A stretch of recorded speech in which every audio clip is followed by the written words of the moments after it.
Ndagusuhuje wowe dukurikiye kuri Beroya TV, ndakwifuriza ibihe byiza. Umwe mu migabane ikomeye igize ubuzima bwite bwa muntu ndetse n'ubuzima bw'umuryango mugari w'abantu muri rusange ni imyemerere. Buri muntu, buri bantu mu gace cyangwa mu gihugu runaka usanga bafite imyemerere n'imyizerere itandukanye y'ibyo bemera, ifitanye isano n'umuco n'amateka baranga. Nubwo hari aho usanga uyu mugabane w'ibirango by'umuco n'amateka ugenda uzimirira mu yindi bitewe n'impamvu z'iterambere cyangwa politike z'ibihugu, hirya no hino ku isi ntihabura kuboneka imiryango, amashaka, ibihugu n'abantu ku giti cyabo baharanira ndetse bakarwanira uburenganzira iyogezwa n'ubusugire bw'imyemerere yabo. Nkivuga iyi nteruro, ushobora guhita utekereza ku ntambara yabaye akarande hagati ya Palestine na leta ya Israel. Imyemerere ni imwe mu nkingi ikomeye ihatse umuco n'amateka, ikanaba igipimo cy'ubumwe n'ubuhangange by'abenegihugu. Imyemerere ni urusobe rw'imyizerere nyobokamana itandukanye cyangwa ubupagani. Nta gushidikanya, buri wese utuye kuri uyu mubumbe afite aho ahuriye n'iyi ngingo. Uyu munsi twifashishije ibyanditswe n'umunyamateka akaba n'umwanditsi John R.R.G.R. mu nkuru yanditse kuwa 27 z'ukwezi kwa kabiri umwaka w'2022, inkuru yanditswe na Peter Smith, umwe mu banditsi ba Associated Press, ifite nomero 19/1840. Inkuru yanditswe na Desert News ku itariki ya 7 mu mwaka w'2022. Mu kiganiro cyacu cy'uyu munsi turibanda ku mateka n'imyemerere yihariye y'abayoboke b'idini y'Aborthodox, idini ikomeye ifite inkomoko n'imizi mu bihugu byinshi byo ku mugabane w'i Burayi. Muri iki kiganiro kandi turagaruka ku ruhare rw'imyemerere n'amahame y'Aborthodox mu ntambara karundura, intambara ihanganishije mu buryo buziguye leta z'ibihugu z'ibihangange ku isi. Intambara yasojwe n'umuyoboke ukomeye w'iri dini ry'Aborthodox, akaba n'umukuru w'igihugu cy'Uburusiya, Perezida Vladimir Putin. Iyi ni Beroya TV, njye ndi Israel Tuyiringire, tuguhaye ikaze.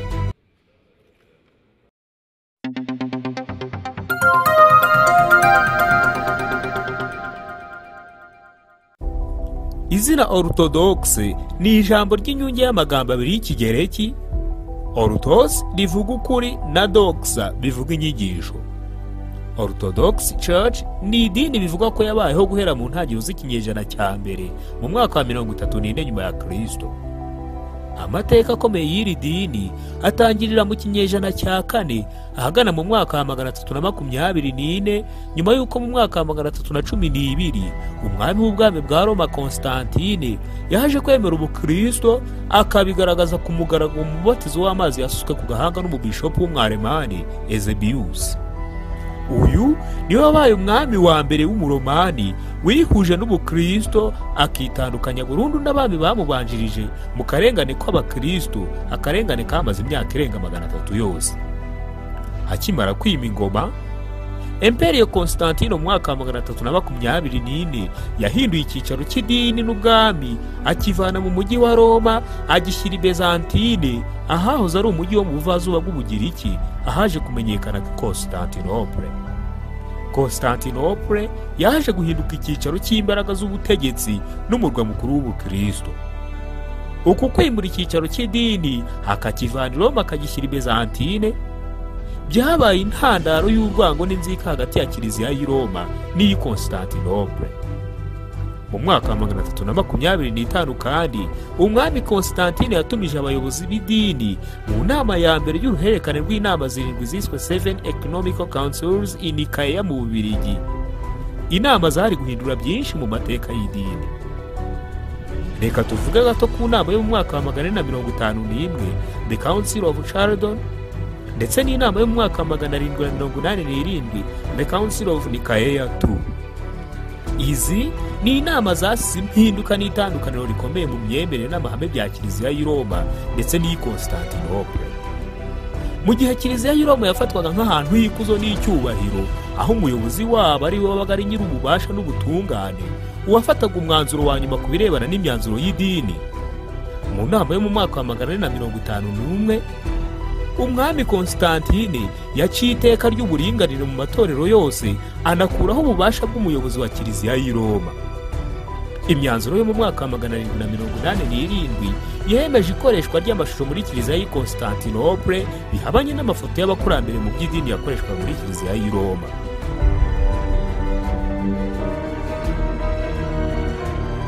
Ibi byabaye intandaro y'amakimbirane no kudahuza hagati ya kiliziya y'i Roma n'i Constantinople.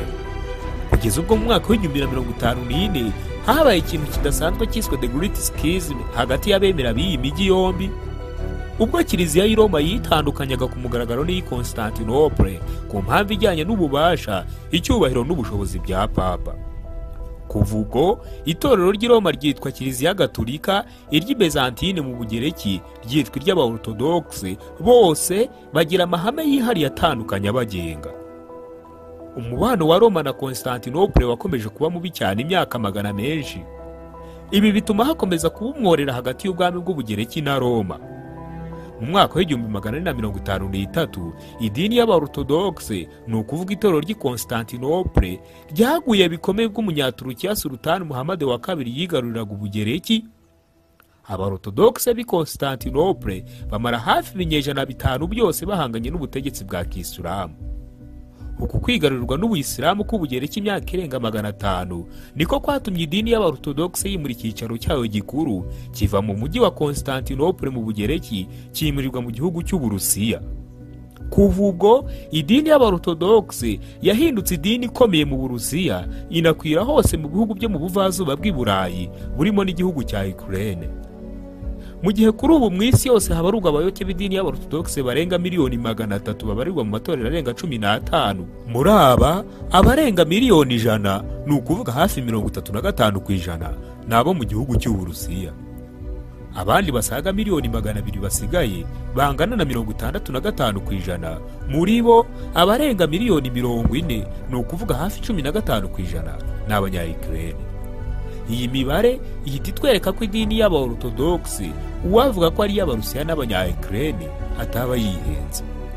Ukraine kimwe n'ibindi bihugu byo mu buvazuba bw'i Burayi bwahoze muri Leta Zunze Ubumwe z'Abasoviyete birimo n'Uburusiya, ni ibihugu bivuga ko bihuriye ku gisekuru kimwe, bigahuzwa n'umuco, imyemerere n'amateka, haba mu bya politike n'iyobokamana. Kuva mu kinyejana cya 18 uku kwishyira hamwe k'ubwami bwo mu buvazuba bw'i Burayi bikitwa Leta Zunze Ubumwe z'Abasoviyete byabaye imbarutso yo kubaka ubumwe, ubudahangarwa, ugukomera n'ubuhangange bw'ibi bihugu byari biyobowe n'Uburusiya. Muri iki gihe isi yose yabonaga Leta Zunze Ubumwe z'Abasoviyete nk'umugara w'intare mu maso y'ubwami bwose bwo ku isi. Ukuvuka kwa Leta Zunze Ubumwe za Amerika kuva ku itariki ya 4 Nyakanga mu mwaka w'1776 niyo yabaye inzira n'imvano yo gusenya rununu ubwami bw'Abasoviyete, kugeza uko ku itariki ya 25 Ukuboza mu mwaka w'1991 ibihugu nk'Uburusiya na Ukraine byari bimaze kuba leta z'ibihugu byigenga. Ugusenyuka kwa Leta Zunze Ubumwe z'Abasoviyete niyo yari inzira rukumbi itaziguye yo kubaka ubuhangange no gukomera kwa Leta Zunze Ubumwe za Amerika.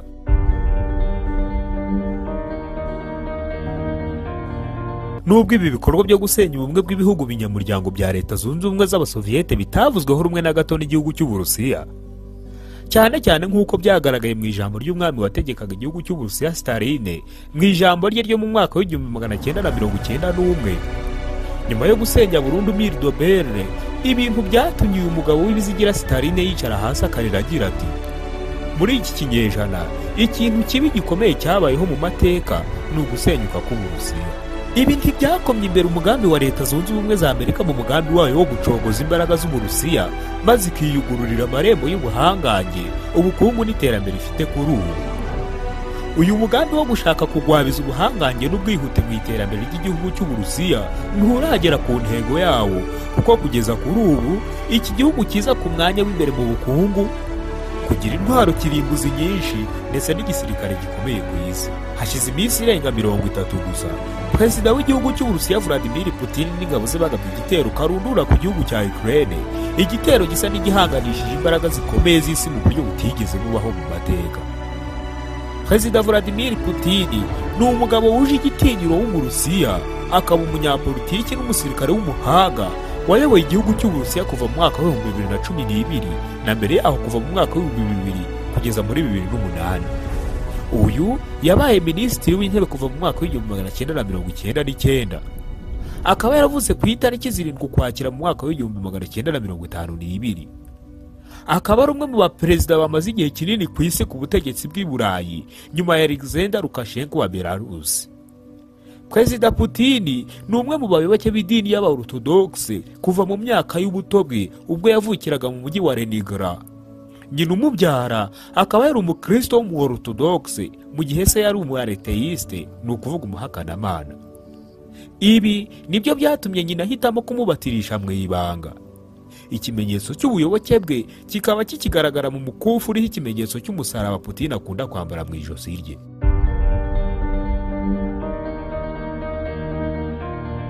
Akimara kuba perezida, Putin yitangarije ubwe ko ahindutse umuvugizi n'umurengezi w'abakristo b'Abaorthodoxe mu isi yose.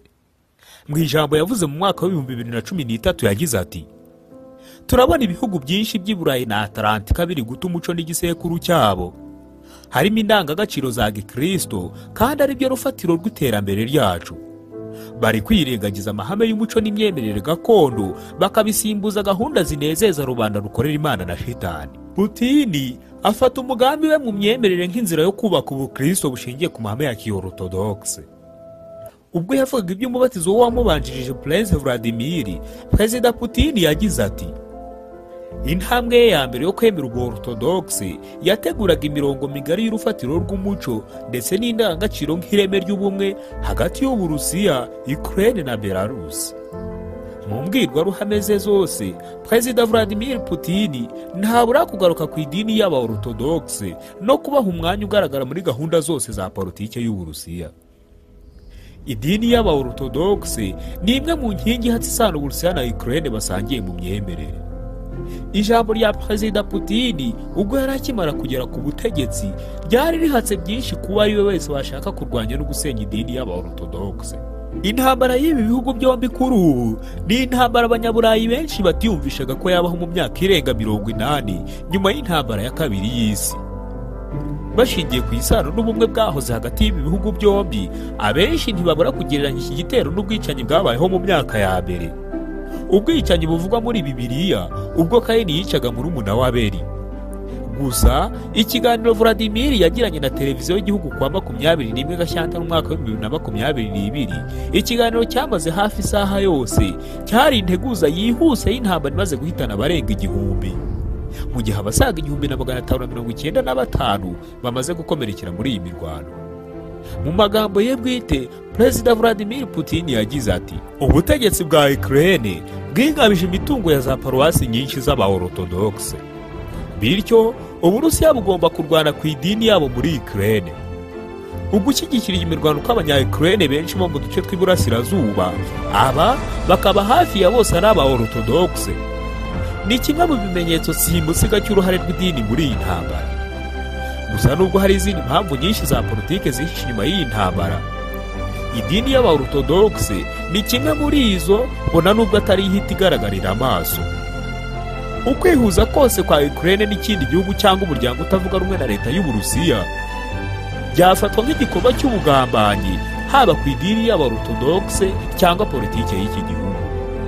Iyi niyo mpamvu mu Orthodoxe n'abayoboke b'idini rye Vladimir Putin biteguye kurwana inkundura ku giciro icyo ari cyo cyose byabasaba, ariko bakarwanira idini yabo.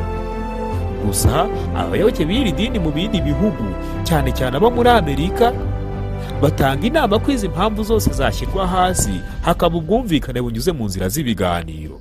Naha dusoreje ikiganiro cyacu cy'uyu munsi, turabashimiye.